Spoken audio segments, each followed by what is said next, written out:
दोस्तों, मैं फिर से आ गई हूँ आप लोगों के समक्ष एक नई कहानी लेकर। तो चलिए बिना लेट किए हुए हम लोग कहानी को शुरू करते हैं। शादी की रात में अपने ससुराल में कई अरमानों रखे अपने दिल में सजाए साजन के सेज पर उसके बिस्तर पर बैठी थी। मैंने दिल में ढेरों सुकून और खुशी थी, क्योंकि आखिरकार मैंने अपनी बचपन की मोहब्बत पा लिया था। वो जो मेरा बचपन का मंगेतर था, आज आखिरकार मैं उसकी बीवी बनकर उसकी सेज सजाए बैठी हुई थी। हम दोनों एक दूसरे से बहुत प्यार करते थे और आज उस प्यार को एक खूबसूरत बंधन में बांध दिया था। हमारा रिश्ता पूरी तरह से जायज़ था और हम खुलकर एक दूसरे से मोहब्बत का इजहार कर सकते थे। यही सोचकर मेरे अंदर गुदगुदाने वाली ख्यालात पैदा हो रही थी। मेरा बस नहीं चल रहा था कि मैं अपना पति के कमरे में जल्दी से ले आए। मेरा मन चाह रहा था उसके साथ लिपट जाऊं, अपनी मोहब्बत का इजहार करो, वो मोहब्बत जो कब से मेरे सीने में छिपा कर बैठी थी। इससे पहले कि मेरा पति कमरे में दाखिल होता, अचानक मेरी नज़र खिड़की पर पड़ी और एक साया सा होकर गुजरा, क्योंकि खिड़की का पर्दा हटा हुआ था और शायद खिड़की की कुंडी भी खुली हुई थी। मुझे लगा कि न जाने यहाँ कौन है। इससे पहले मैं अपने बिस्तर से उठती और खिड़की के पास जाकर देखती, अचानक खिड़की के दोनों पल्ले ज़ोर से खुले और कोई कूदकर अंदर दाखिल हुआ। मेरा दिल एकदम से सूखे पत्तों की तरह कांपने लगा। थोड़ी देर पहले मेरे चेहरे में जो खुशी थी, अब एकदम से चिंता में और डर में बदल गई थी, क्योंकि खिड़की में से कूदने वाला एक नवाबपोश आदमी था। उसकी सिर्फ आंखें ही देखकर लगती थी कि जितनी बेपनाह थी, एकदम से सहर कर अपने बिस्तर पर सिमट गई, क्योंकि शादी की रात ही अपने कमरे में डाकू घुस आया था और मुझे पूरा यकीन था कि वो सब लूट कर चला जाएगा। मैं बार बार अपने कमरे के दरवाज़ा की तरफ देख रही थी, दुआ कर रही थी कि शायद जल्दी से कोई आए और उस डाकू को सब कुछ करने से रोकिए जो वो करने का इरादा रखता है। मगर उसने जल्दी से दरवाजे की कुंडी लगा दी और मेरे साथ वह अकेले रूम में था और वो खिड़की की भी कुंडी जल्दी से बंद कर दी। मैं ज़्यादा मुसीबत में फंस गई थी, क्योंकि मेरी मदद करने वाला कोई नहीं था, क्योंकि मैं दरवाजे पे पूरी तरह से बंद थी। मैं कांपती हुई आवाज़ से उससे कहा, कौन हो तुम? यहाँ क्या करने आए हो? देखो, मेरे करीब मत आना। आज मेरी शादी की पहली रात है, मेरी ज़िंदगी बर्बाद मत करना। मगर वो धीरे धीरे कदमों से चलने लगा। मैं उसके इरादे अच्छी तरह से भाप गई थी और मेरे साथ क्या करना चाह रहा था। इससे पहले कि वह मुझे हाथ लगाता, मैंने खुद ही अपने सोने के कंगन उतारकर उसकी तरफ फेंक दी और कहा, ये कंगन काफ़ी कीमती है, तुम ये रख लो और यहाँ से चले जाओ, खुदा के लिए। मगर उसे तो जैसे कोई परवाह ही नहीं था। इससे पहले कि मैं जिस चीज़ की मदद के लिए किसी को बुलाती, उससे अपने होठों पर उंगली रखकर मुझे चुप करने का इरादा किया था। साथ ही साथ अपने जेब पे रखी पिस्तौल भी बाहर निकाली थी। वो एकदम से मेरी तरफ बढ़ता आया और बिल्कुल सामने आकर खड़ा हो गया। इसका कद मुझसे काफ़ी लंबा था और मुझे उसे देखने के लिए अपना चेहरा उठाना पड़ रहा था। मेरी आंखें फटी जा रही थी, क्योंकि उस डाकू की आंखों में मैंने जो देखा था वो सब अभी कहना चाह रहा था। इससे पहले कि उसने के सामने हाथ जोड़ती और पैर पकड़ती, वो मेरी ज़िंदगी बर्बाद मत करो और यहाँ से चली जाओ। उसने मुझे बिस्तर पर धक्का दिया और खुद भी मेरे ऊपर झुक गया। उसने कहा, मैंने आज तक जितना भी कीमती माल लूटा है लोगों से, तुम उन सब से ज़्यादा अनमोल हो। मैं तुम्हें नहीं छोड़ सकता। उसने हल्के से कान में सरखोसी और मेरा पूरा वजूद भूकंप सा जत गया। जिससे पहले कि मैं चीखती चिल्लाती और ज़ोर से मेरे मुंह में हाथ रख दिया और मेरी चीखों का रास्ता रुक गया। मैं अपने हाथ पैर चिल्लाने लगी और इधर उधर मारने लगी, मगर उसकी पकड़ बहुत मजबूत थी। वो मेरे ऊपर झुकता ही गया और एकदम से इतना करीब आ गया, हमारे बीच हवा के गुजरने का भी फासला ना था। उसने बहुत ख़तरनाक इरादों से असली जमा पहनाया। वो रात जिसके सामने मैंने कब से आंखें बंद करके सपने सोचोए हुए थे। वो रात मेरी ज़िंदगी का इस तरह भयानक और डरावना सपना बन आएगी मैंने कभी नहीं सोचा था, क्योंकि उस रात मेरे पति के वजह उस डाकू ने मेरे साथ वो सब किया था जो सिर्फ और सिर्फ मेरा पति का हक था। मेरी सिक्कियाँ उसकी मजबूत हाथों की हथेली के अंदर ही दम घुट रही थी और मेरे आंसू उस दरिंदे के सिर के बालों के रहे थे। इतना करीब मुझे अपनी ज़िंदगी में सारी खुशियाँ खुद से बहुत दूर जाती हुई दिखाई दे रही थी। एकदम से मेरा सारा प्रतिरोध दम तोड़ गया, क्योंकि अब कोई फ़ायदा नहीं था। वो अपना काम कर चुका था। वो खिड़की से आया था, उसी खिड़की से बाहर चला गया। मैं बिस्तर पे उछड़ी पछड़ी हालत में लेटी सिसक रही थी। मेरे बाल बिखरे हुए थे। मेरा दुपट्टा बिस्तर पर नीचे लुढ़का हुआ था। मेरी चूड़ियाँ बिस्तर के जगह पर टूटी हुई थी और कलाइयों से खून खींच रहा था। मुझसे मेरी हिम्मत भी नहीं हुई कि उठकर मैं अपनी हालत ठीक कर लेती। मेरी नज़र काल के वॉच पर पड़ी तो वह 12 बज रहे थे। मेरा पति अभी तक कमरे में नहीं आया था। कमरे के बाहर किसी के कदमों की आवाज़ सुनाई देने लगी। मुझे यूं लगा जैसे मौत की फरिश्ता मेरे दरवाजे के पार खड़ा हो और बस मुझसे कुछ ही दूरी पर खड़े हो। जैसे ही दरवाज़ा खोला, सामने पति खड़ा था और आज पहली बार मैंने उसकी आंखों में मोहब्बत के बजाय एक बेरुखी और नफ़रत देखी। मुझे लगा शायद इन नज़रों को सहन नहीं कर पाऊंगी, इसीलिए अपनी आंखें ज़ोर से बंद कर ली। मेरे सामने बिल्कुल अंधेरा छाया हुआ था, जिसने मेरी पूरी ज़िंदगी को अपनी लपेट में ले लिया था, क्योंकि मैं जानती थी कि अब मेरा शौहर ही मेरे साथ क्या करने वाला है। वो मेरा करीब आया और मुझसे आखिर मेरी ज़िंदगी के किसी ताज़ा हवा की तरह था, एक ऐसी खिड़की की तरह जिसे खोलकर कुछ देर के लिए अपनी ज़िंदगी की घुटन से दूर कर सकती थी।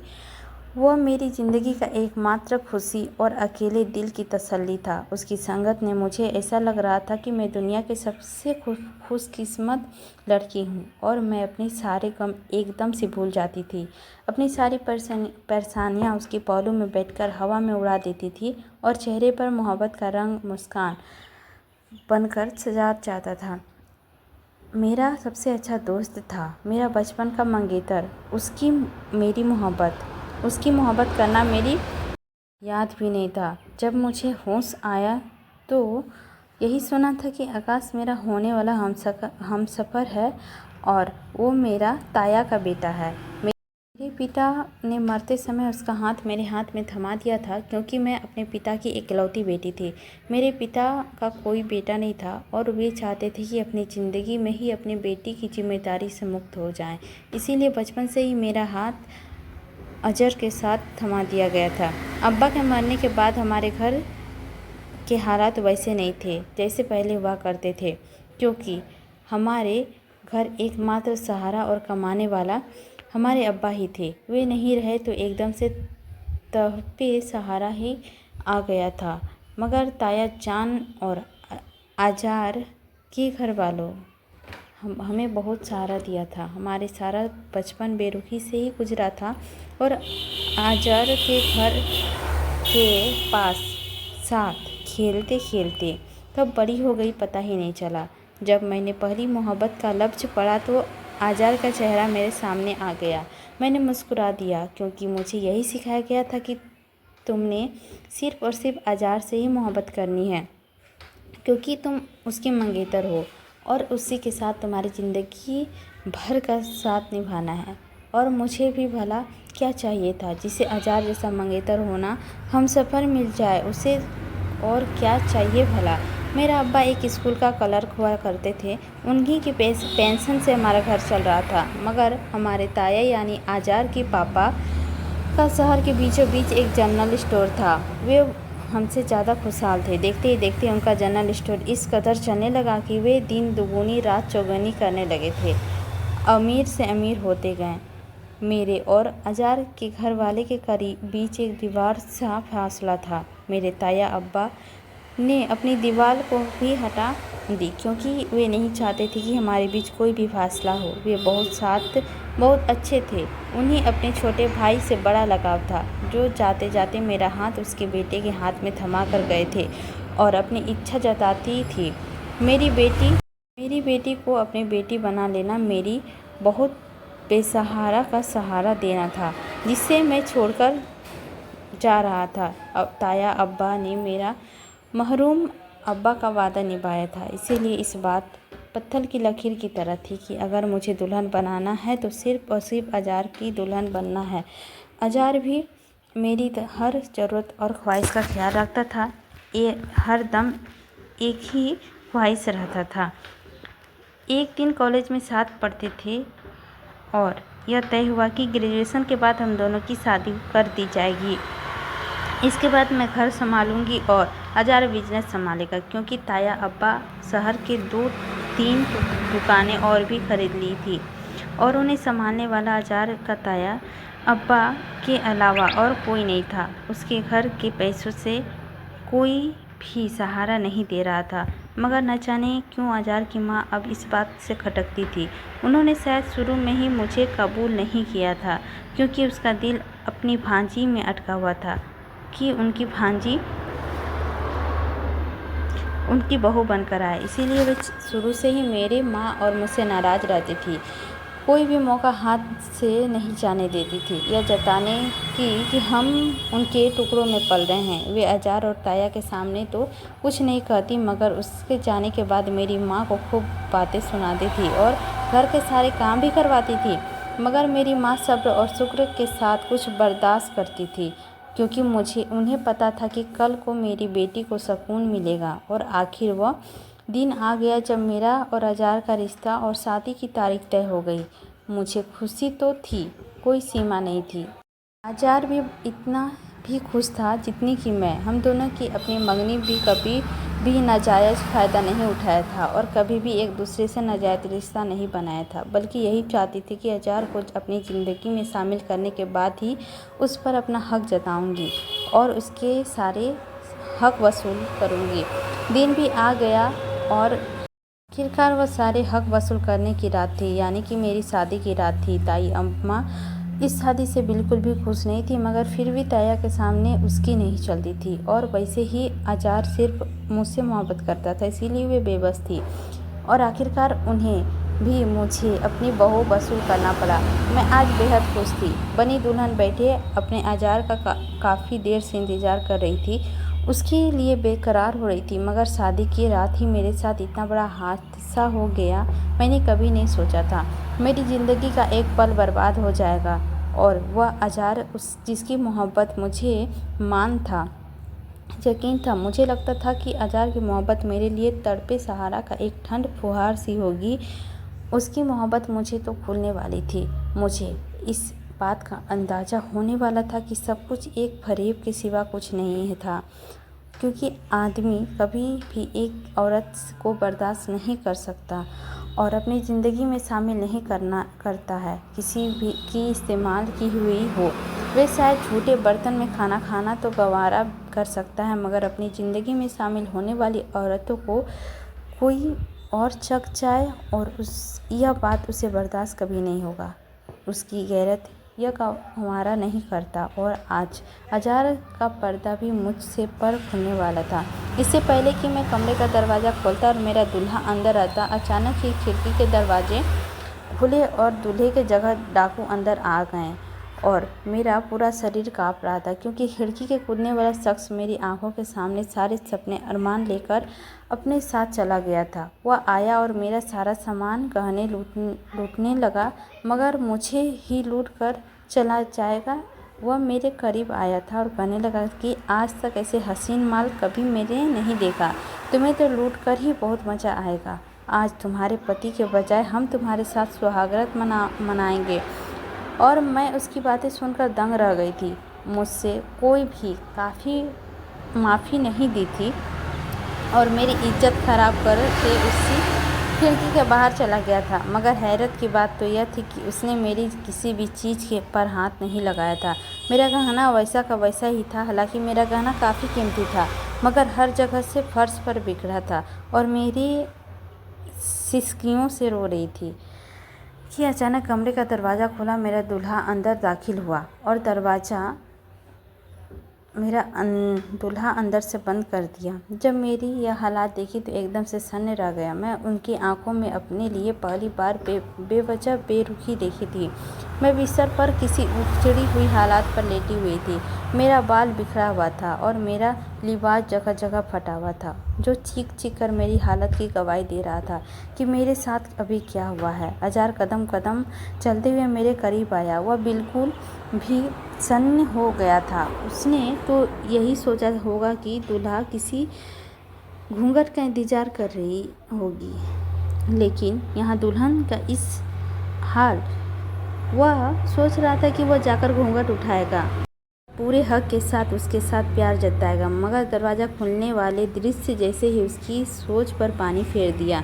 मैं हताश नज़रों से उसे देख रही थी, और उसे अजीब नज़रों से, ऐसी नज़रें जिसमें बेरुखी थी, लापरवाही होती थी है, निर्दया होती है। मैं एकदम से बिस्तर से उठकर बैठ गई। मेरा पूरा शरीर दर्द से चूर हो रहा था, मगर मैंने अपनी हिम्मत जुटाई। वह मेरे करीब आया और कहने लगा, राबिया, तुम्हारे साथ यह सब कुछ कैसे किया है? और मैं ज़ोर ज़ोर से रोने लगी। एकदम से उसके सीने से लिपट गई। मैंने कहा, मैं लुट गई, बर्बाद हो गई। किसी ने आकर मुझे बर्बाद कर दिया। वह कोई और चोर डाकू था जो शायद मेरा सामान लूटने आया था, मगर मुझे ही लूट कर चला जाएगा, ये मैं नहीं सोची थी। अपना दर्द अजार के कंधे और सिर पर रखकर उससे रो रही थी, मगर उसने एकदम से मुझे पीछे ढकेल दिया, जैसे ही कोई अछूत की मरीज हूँ। और मैं बिल्कुल हैरान नज़रों से उसे देख रही थी, क्योंकि मुझे लग रहा था कि मेरा दर्द बांटेगा, मुझे तसल्ली देगा, मेरे जख्म का मलहम रखेगा। मगर वह एक आदमी था जिसने अपनी बीवी के घर में इज्जत एक पल में ही रौंद कर रख दिया था। वह एक गैरतमंद आदमी था और अपनी आंखों में ढेर सारी बेपरवाही लिए मुझे देख रहा था। मगर मैं उसे अपने करीब गई ताकि मुझे खुद से दूर जाने दो, मगर वह पहले ही जा चुका था। मैंने उसका हाथ थामा और बिल्कुल ठंडा था, बिल्कुल इसके लहजे की तरह। कहने लगा, आई एम सॉरी रबिया, तुम तो अच्छी तरह जानती हो ना कि मैं अपनी पसंदीदा चीज़ को ज़रा सा भी नुक्स बर्दाश्त नहीं कर सकता, मगर उसने ज़रा सी भी खराबी पैदा हो जाए तो मैं उसे फेंक देता हूँ। तुम मेरे मिजाज को अच्छी तरह से वाकिफ़ हो, और मैं तुम्हें टूट कर चाहा था। तुम मेरी सबसे ज़्यादा पसंदीदा चीज़ थी, जिससे तो तुम इश्क था। मगर तुम खुद ही सोचो कि एक कुंवारा लड़का हूँ और आज तक किसी दूसरी लड़की से वैसे नज़र नहीं देखा। क्या मुझे ऐसी लड़की को अपनाना चाहिए? इसकी इज्जत गंवा चुकी हो, जो कुंवारी ना रह गई हो। इसके अल्फाज थे, यह क्या? मुझे ऐसा लगा जैसे कोई कोड़े मार रहा है, मेरी रूह को छलनी कर रहा है, मेरी आंखों के अंदर आंसू जमा कर रहे थे। अजार की निर्दयता को देखकर मेरे आंसू बहाने से भी इनकार कर दिया था। मैं किसी ट्रांस की सी हालत में उसके करीब आई, उसके दोनों कंधों को थाम लिया और कहा, अजार, यह तुम क्या कर रहे हो? तुम सब मुझसे मोहब्बत करते हो ना? फिर तो तुम्हारी मुझसे समझना चाहिए मैं कितनी पीड़ा में हूँ, मुझे इतनी तकलीफ़ हो रही है। तुम्हें महरम रखने की बजाय मुझे इस तरह से बातें क्यों कर रहे हो? तुम मजाक कर रहे हो ना? मुझे कहने लगा, मजाक तो मेरे साथ हुआ है, और मैं बहुत बड़ा मजाक हुआ है मेरे साथ। न जाने वह कौन था, शायद तुम्हारा ही कोई जानने वाला होगा, तुम्हारा आशिकी होगा, जो मुझसे शादी होने पर बदले की आग में तुम्हारी इज्जत खराब करने चला आया होगा। उसकी आंखें में न जाने जज्बे की लाल हो रही थी, बल्कि आंखों में कानों से आंसू भी चमक रहे थे।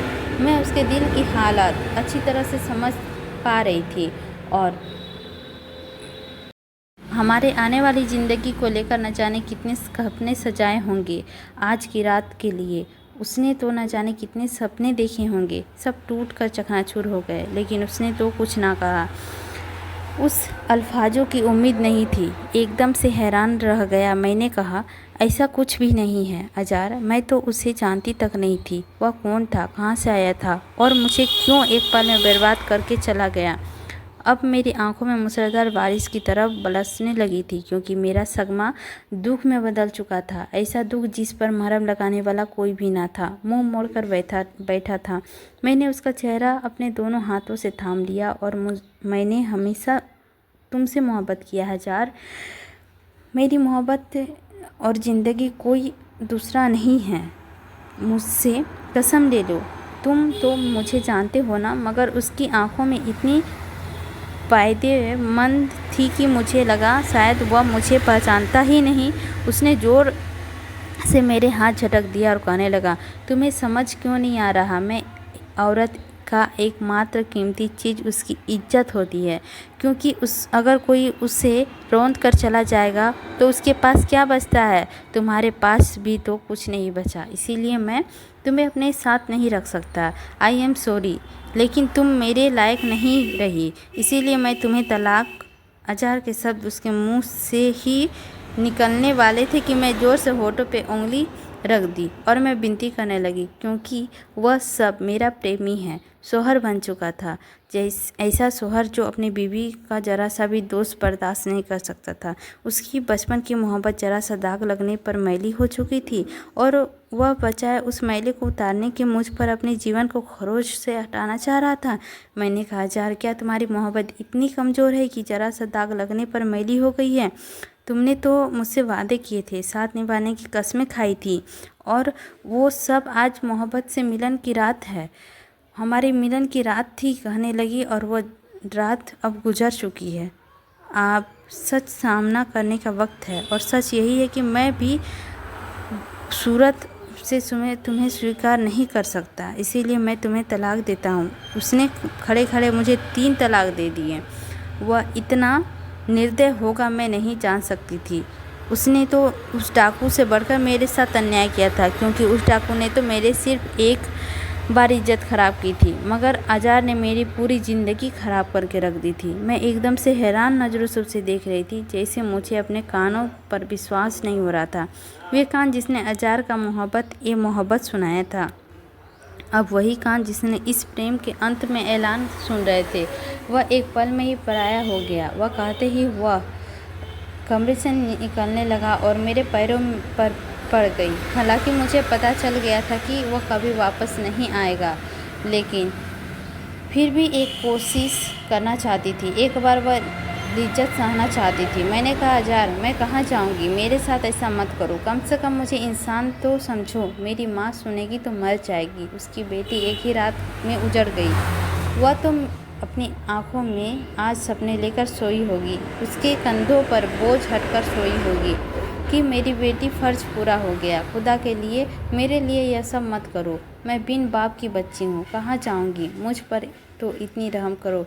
मैं बाकायदा उसकी मिन्नतें करने लगी थी, मगर उसने एकदम से अपने वजह मुझसे छुड़ाया और कमरे के बाहर चला गया। और मैं वही कोने पर बैठकर सिसकती रही, तड़पती रही, अपनी मोहब्बत का मातम करती रही। बड़ा मान था मुझे अपनी मोहब्बत पर एक पल में ही चकनाचूर हो गया। शायद वह मेरी ज़िंदगी की आखिरी रात थी, और इस रात की सियाही और तारीकी मेरी पूरी ज़िंदगी पर असर डालने वाली थी। आकाश तो कमरे से चला गया था, और मुझे नहीं पता चला कि इसके बाद मेरे साथ क्या हुआ, क्योंकि मुझे अजहर के रवैये इस कदर तोड़ दिए थे ना कि मैं बेहोश होकर वही फर्श पर देर हो गई थी। अब मेरी आंखों खुली तो मैं अस्पताल में थी। मेरी माँ मेरे सिरहाने पे बैठी हुई थी, मेरा हाथ सहला रही थी। मुझे तो हैरानी हो रही थी अपनी माँ के फैसले पर, क्योंकि मुझे लगा था कि वह अपनी बेटी को इस हालात में देखकर जिंदा नहीं बच पाएगी। मगर शायद वह मेरी तरफ जिद्दी थी, क्योंकि मैं नहीं मरी थी और वह अभी जिंदा थी। मेरी आंखें खुली तो मेरी माँ की वीरानी देखकर मैं काँप गई थी। उन्होंने अपने दिल पर हाथ रख के कहने लगी, मेरी बच्ची, तू साथ क्या हो गया? एक ही रात में तू सदियों से बीमार लगने लगी। मेरी माँ जोर जोर से रोई जा रही थी। मेरी आंसू रुक चुकी थी, शायद अब कभी नहीं बहेंगे, क्योंकि आंसू बहाने के लिए आपके सीने के दिल होना ज़रूरी है, और दिल तो मेरा अजहर के कदमों तले कुचला जा चुका था। अपनी मौत आप मर गया था। इसीलिए मुझे लगा था कि ना मैं सारी ज़िंदगी मुस्कुरा सकूंगी, ना रो सकूंगी। मेरी माँ कहने लगी, अब हम कहाँ जाएंगे। उन लोगों ने एक ही रात में आंखों माथे पर रख ली है।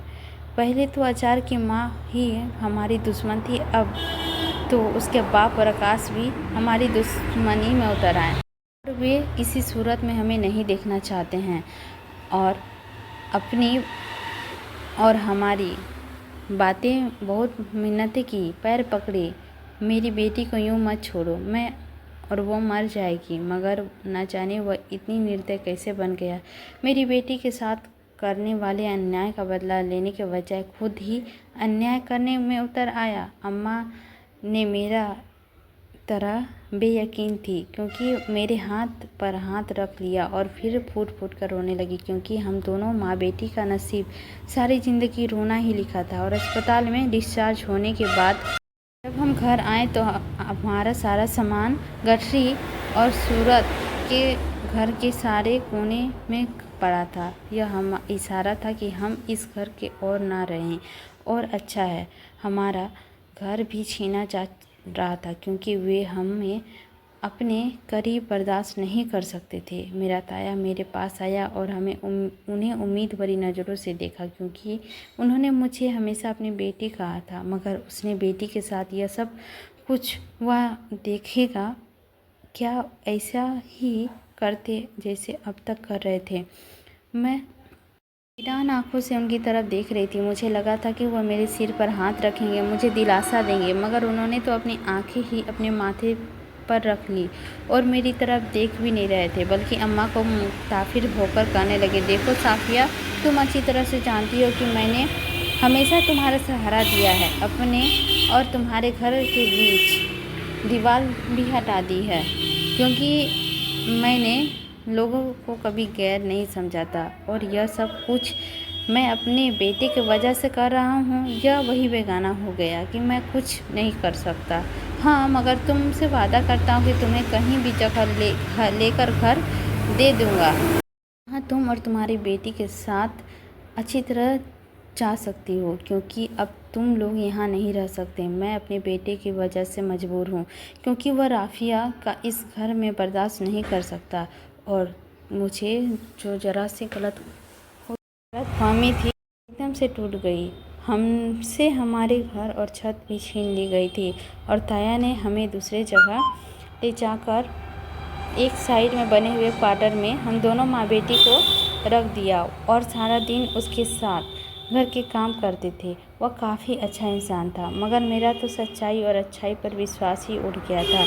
मैं बिल्कुल किसी बेजान मोमी गुड़िया की तरह ज़िंदगी गुजार रही थी जिसने सीने पे दिल नहीं धड़कता और अभी कभी धड़कने सा भी तो ज़ोर से आवाज़ को बंद कर देती और अपने कानों में हाथ रख लेती ताकि मुझे उसकी धड़कन सुनाई ना दे। मेरी माँ उम्र से पहले ही बूढ़ी हो गई और मेरा गम खाए जा रहा था। ताया ने और अजार ने पलटकर हमारी खबर तक नहीं ली थी। उन्होंने तो हमें अपनी वजूद से यूँ फेंका था जैसे शरीर का कोई हिस्सा खराब होने से उसे काट कर फेंक दिया जाता है, अपने शरीर को अलग कर दिया जाता है। एक तरफ मेरी माँ मेरे पास आई, कहने लगी, बेटा तुम सारी ज़िंदगी इस दर पर तो नहीं पड़ सकती, इसीलिए तुम्हारा दोबारा से घर बसाने के लिए बारे में सोचो। क्या कहती हो? हर मर्द अजार जैसा नहीं होता है ना। और मैं अपनी माँ की बात सुनकर हैरान रह गई थी क्योंकि वह अजार जो मुझसे हर समय मोहब्बत का दम भरता था यही बेगाना हो गया था।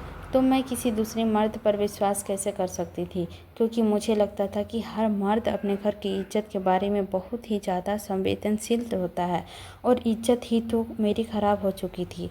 अब मुझे कौन अपनाएगा क्योंकि मुझे लगता था कि मेरी ज़िंदगी अब यूँ ही अकेली कटेगी, कोई भी मेरे दुख का इलाज नहीं कर पाएगा। मगर शायद मैं गलत थी क्योंकि फिर मेरी ज़िंदगी में सूरज आ गया और मेरी हवस भरी ज़िंदगी को किसी ताज़े हवा की झोंके की तरह ले आया और मैं सारे दुख और तकलीफ़ अपने साथ बहा कर ले गया। जिस बिजनेसमैन से घर में हम काम कर रहे थे वह उनका कोई जानने वाला था। एक दिन मैं घर के अंदर जाती सीढ़ियों पर पोछा लगा रही थी। अचानक मुझे उसके पीछे कदमों की आवाज़ सुनाई दी और एकदम से उसका नाम से पुकारा, मिस राबिया, और एकदम से घबरा गई, पीछे हटी। मेरा पैर फिसलने मैं अचानक से संतुलन नहीं बना पाई और उस नीचे फर्श पर गिर पड़ी, अपना सिर फोड़ डालती। उससे पहले मजबूत बाहों ने मेरा हाथ थाम लिया और मुझे बिल्कुल भी गिरने से बचा लिया। मैं गिरी भी नहीं, मैं अचानक से बच गई और आज तक अजार के अलावा किसी लड़के की तरफ आंख उठाकर देखी भी नहीं थी। मुझे यूँ लगा जैसे मेरी आंखों से पहले किसी ने देख रखी है, मगर कहाँ। मगर यह सोचने का वक्त नहीं था, क्योंकि मैं अत्यंत शर्मिंदगी में अलार्म की उसकी गोद में पड़ी थी। उसके पहले मैं खुद को मजबूत पकड़ कर आज़ाद कराती कि अपने उससे छुड़ाती, उसकी अगली बात तो मुझे साकेत में डाल दिया। मुझे यूँ लगा जैसे मेरा दिल फिर से धड़कने लगा, क्योंकि उस व्यक्ति ने मुझे शादी करने का प्रस्ताव रख दिया था। पर मुझे यह मंजूर नहीं था, मुझे पता भी नहीं था। लेकिन मेरी माँ और जिनके यहाँ मैं काम कर रही थी, वो दोनों की बात आपस में हो चुकी थी। मैंने बहुत समझाया अपने आप को। मेरी माँ ने मुझे समझाया कि आखिरकार मैं अजार की वजह से यूँ ज़िंदगी बर्बाद नहीं कर सकती हूँ, मुझे ज़िंदगी बनानी होगी और यूँ पागल की तरह ज़िंदगी बर्बाद करने से कोई फ़ायदा नहीं है। एक अच्छे लड़की से देखकर मेरी शादी करनी ही होगी। आखिरकार सूरज मेरा दिल में आया और वह मुझे पूरी तरह से खुश रखने की कोशिश करने लगा और हम लोग खुशी से रहने लगे और फिर से मेरा दिल धड़कना शुरू हो गया। मैं हंसना भी सीख गई और रोना भी सीख गई और मेरा खुशी खुशी से शादी कर दिया गया। मुझे बाद में पता चला कि अजार के पिताजी मेरा ताया से भी बड़ा बिजनेस सूरज का है। मुझे बिल्कुल भी पता नहीं था सूरज के बिजनेस के बारे में। वह देश विदेश जाता है, जगह जगह काम के सिलसिले पे आना जाना होता रहता है और मुझे भी साथ लिए जाता है। मैं सूरज के साथ खुश थी, अच्छा से जाती थी आती थी और मैं शादी करके सूरज के साथ काफ़ी खुश थी। तो दोस्तों, ये कहानी आप लोगों के साथ साझा की हूँ। कैसा लगा है आप लोग बताइएगा और कमेंट ज़रूर कीजिएगा, लाइक कर दीजिएगा और मिलती हूँ कल का वीडियो में। लेकर आऊँगी आप लोगों के लिए कुछ नई स्टोरी। तो